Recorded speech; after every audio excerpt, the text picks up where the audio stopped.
സാഹചര്യങ്ങൾ.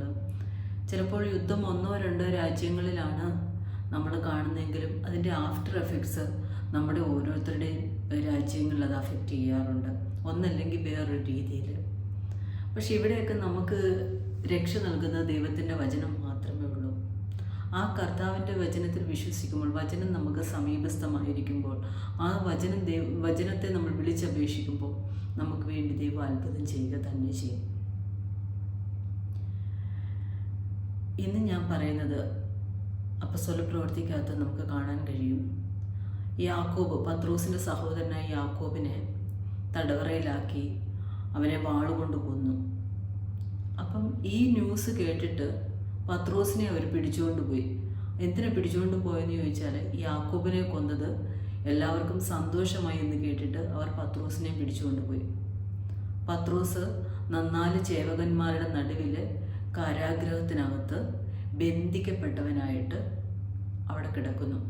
ഇവിടെ നമുക്ക് കാണാൻ പറ്റുന്നത്, പത്രോസ് തൻ്റെ സഹോദരനായ യാക്കോബ് മരണപ്പെട്ടു, വാളിനാൽ കൊല്ലപ്പെട്ടു എന്ന് കേൾക്കുമ്പോൾ സ്വാഭാവികമായിട്ടും ഒരു മനുഷ്യൻ എന്ന നിലയിൽ അല്ലെങ്കിൽ ഒരു സഹോദരൻ എന്ന നിലയിൽ ഭയവും വിറയലും സ്വാഭാവികമായിട്ടും ഉണ്ടാകാവുന്നതാണ്. എന്നാൽ ഇവിടെ പത്രോസ് തൻ്റെ സഹോദരൻ കൊല്ലപ്പെട്ടു എന്നറിഞ്ഞിട്ടും താൻ സ്വസ്ഥമായ കാരാഗ്രഹത്തിൽ ഉറങ്ങിയെന്നാണ് പറയുന്നത്. ദൈവവചനം പറയുന്ന, ഇന്നും നമ്മൾ അനുഭവിക്കുന്ന ചില സാഹചര്യങ്ങളിൽ നമുക്ക് ഉറങ്ങാൻ പറ്റത്തില്ല. ചിലപ്പോൾ യുദ്ധമുള്ള രാജ്യങ്ങളിൽ, ഞങ്ങൾ ഈ താമസിക്കുന്ന രാജ്യത്തും ഈ സൈറൺ മുഴങ്ങുമ്പോൾ പലപ്പോഴും ഞങ്ങൾ ഭീതിയോടുകൂടിയാണ് എഴുന്നേൽക്കുന്നത്. പക്ഷേ ഇവിടെ ദൈവത്തിൻ്റെ വചനം പറയുന്നത്, നീ സ്വസ്ഥമായി ഉറങ്ങാൻ. പത്രോസ് അതുപോലെ സ്വസ്ഥമായി ഉറങ്ങി. നമ്മൾ സ്വസ്ഥമായി ദൈവത്തിൽ വിശ്വസിച്ചുകൊണ്ട്, ദൈവത്തിൽ ഭരമേൽപ്പിച്ചുകൊണ്ട് സ്വസ്ഥമായി ഉറങ്ങിക്കോ. കർത്താവ് നമുക്ക് വേണ്ടി കരുതും. അവൻ നിങ്ങൾക്കായി കരുതുന്നവനാകിയാൽ നിങ്ങളുടെ സകല ചിന്താകുലും അവൻ്റെ മേൽ ഇട്ടുകൊള്ളുവിൻ, ആ ക്രിസ്തുവിൻ്റെ മേൽ ഇട്ടുകൊള്ളുവിൻ.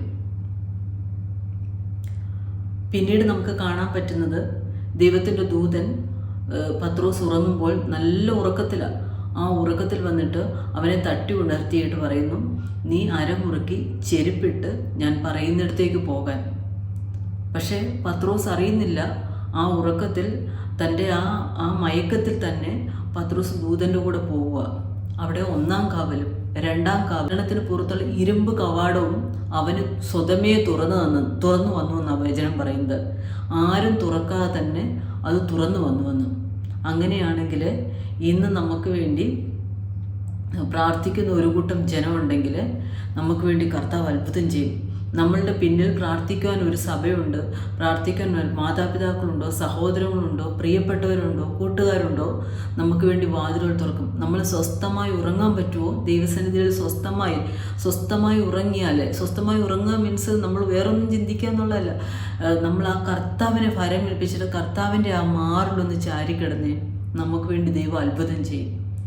ഇവിടെ പിന്നീട് നമ്മൾ കാണുന്നത്, പത്രോസ് തൻ്റെ സഭയിലുള്ളവരും ബന്ധുക്കളും എല്ലാവരും കൂടിയിരിക്കുന്ന വീട്ടിൽ ചെന്നിട്ട് ആ വാതിൽ മുട്ടുകം റോധ എന്ന് പറയുന്ന സഹോദരി വന്നിട്ട് കഥ തുറക്കുമ്പം പത്രോസാന്ന് കണ്ടിട്ട് അവൾ പറഞ്ഞു, പത്രോസ് വന്നിരിക്കുന്നുവെന്ന്. മറ്റുള്ളവർ പറയുന്നു, ഇല്ല, അത് അവൻ്റെ ദൂതനായിരിക്കുമെന്ന്. ഇപ്പോഴും പ്രാർത്ഥിച്ച വിഷയത്തിന് വിടുതൽ കിട്ടുമ്പോഴും നമ്മൾ പറയും ദൂതനായിരിക്കും. ഒറിജിനൽ റിപ്ലൈ വന്നിട്ട് നമ്മൾ ദൂതനാന്നാണ് പറയുന്നത്. ഇന്ന് എന്നെ കേട്ടുകൊണ്ടിരിക്കുന്നവരോട് ഞാൻ പറയാം, നമ്മൾ ചില പ്രാർത്ഥനാ വിഷയങ്ങൾ ദൈവത്തിന് ഏൽപ്പിച്ചിട്ടും നമ്മൾ വീണ്ടും പറയുന്നത്, അയ്യോ ആ പ്രാർത്ഥനാ വിഷയത്തിന് മറുപടി വന്നില്ല എന്ന്. ചിലപ്പോൾ ഇന്ന് നമ്മൾ കേൾക്കുന്ന ഒരു സൈറൺ കേൾക്കുമ്പോഴോ അല്ലെങ്കിൽ എന്തെങ്കിലും ഒരു എക്സ്പ്ലോഷൻ്റെ സൗണ്ട് കേൾക്കുമ്പോഴോ നമ്മൾ പറയും, അയ്യോ ഇല്ല, എല്ലാം നശിച്ചെന്ന്. നമ്മുടെ വാഗുകൊണ്ട് അത് പറയരുത്. കർത്താവ് നമുക്ക് വേണ്ടി അത്ഭുതം ചെയ്യും. ആ ദൈവസന്നിധി സ്വസ്ഥതയോടുകൂടി ഇരിക്കാൻ പറ്റുമോ? കർത്താവ് പറഞ്ഞ പോലെ, ഞാൻ എൻ്റെ ആത്മാവിനെ നിൻ്റെ കയ്യിൽ ഭരമേൽപ്പിക്കുന്നു. ആ കർത്താവിലേക്ക് ഭരമേൽപ്പിച്ചാൽ, സ്വസ്ഥമായിരുന്നാൽ ദൈവം നമുക്ക് വേണ്ടി അത്ഭുതം ചെയ്യും. നമ്മുടെ നാവിൻ്റെ തുമ്പിൽ ജീവനും മരണവും ഇരിക്കുന്നത്, നമ്മളതിനെ സൂക്ഷിച്ച് സംസാരിക്കുക. ജീവൻ നമ്മൾക്ക് വേണ്ടിയോണ്ട് നമ്മൾ ജീവൻ്റെ വാക്കുകൾ സംസാരിക്കുക. ഈ വചനങ്ങളാൽ കർത്താവ് നമ്മളെ ഓരോരുത്തരെയും അനുഗ്രഹിക്കട്ടെ. ആമേൻ.